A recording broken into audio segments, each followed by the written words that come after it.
Hello, it's Tuesday, January the 25th, and we turn today to Revelation chapter 8 and to the seventh seal.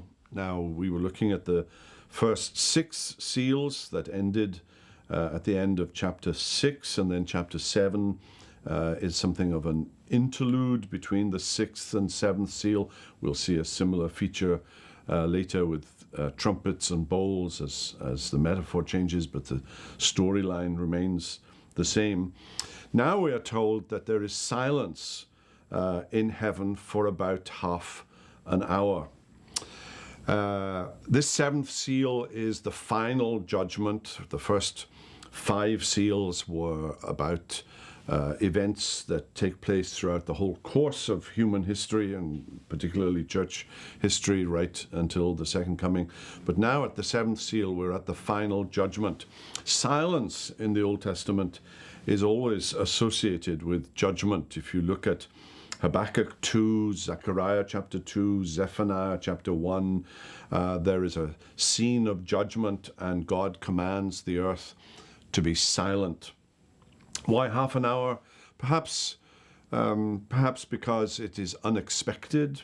Perhaps you were expecting it to be an hour, and the half an hour is a depiction of the suddenness and the unexpectedness. And notice the word about, and that also gives it an unexpected sort of quality.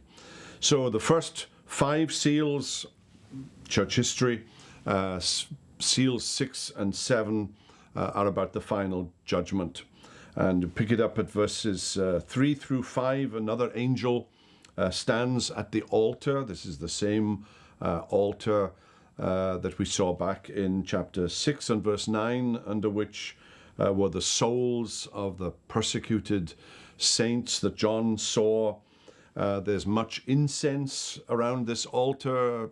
Incense in the Old Testament associated with sacrifice, and the smoke rises up, and this smoke is a depiction of the prayers of the saints. And so there's a very practical lesson to be learned from this picture of the final judgment, and the souls of the saints are there around this altar of sacrifice.